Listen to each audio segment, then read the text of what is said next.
We believe he was headed to his mother's house in northwest Harris County. Somehow or another, Precinct 4 deputy constables located the male in the vehicle.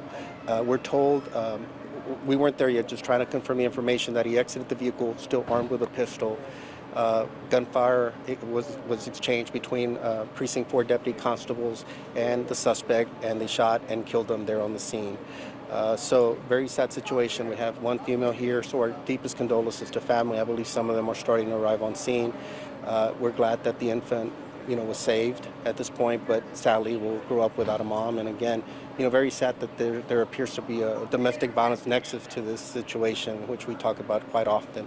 Most of our homicides are connected to some type of domestic violence, more than 35%. And so that's what we have right now. It's still an ongoing situation. We're coordinating with federal partners. At this point, the Harris County Sheriff's Office, Homicide, and CSI are the investigative leads at this point, and that's what we have right now, just trying to gather everything together. I mean, it's been a very intense situation out here. Sheriff, you mentioned the baby. Right now, do you guys know if the man involved in this domestic situation is the father of the baby as well? Where is the baby going to go right now? I know we're seeing him right now with officers, law enforcement. Yeah, for the immediate moment, our deputies are just caring for him until the craziness of the moment just kind of settles and we're able to comfort the child. We are trying to coordinate the next steps and the care. We do believe he is the son of the mother and the suspect that ultimately both are now deceased. So that's the information that we have right now. You mentioned it yourself, another domestic violence situation in our county, another domestic violence situation turned deadly. What do you have to say tonight to the people at home, the people in our community? Just want our community to continue to get informed. Domestic violence is such an awful situation and one that we have to be aware of. There's wonderful organizations such as the Houston Area Women's Center that provide a 24-hour hotline.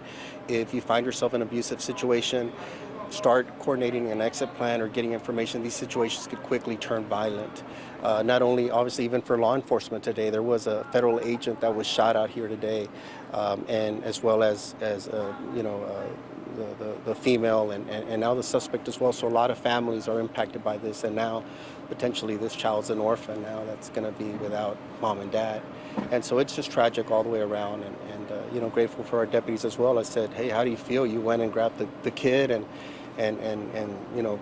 blood and trauma and the dead woman. He says, this is what we do, and it's what we do, but we're still humans, At this time, do you guys have the ages of the woman that was killed, the man, the suspect, the NCIS investigator? I don't know ages or anything. I do know that the suspect that's deceased was described as a black male. I don't have the age range or anything like that at this point, but I'll try to get that information here shortly. And lastly for you, any idea how long she had been reporting the domestic situations to law enforcement before this point? I don't know in terms of a time period. I was told that there were several incidents that had already been occurring. And so, that's the information that we have. And they were following up just to learn more about the allegations that were occurring. Okay. Anything else you'd like to add? That's all we have right now. Thank you, Sheriff. Okay.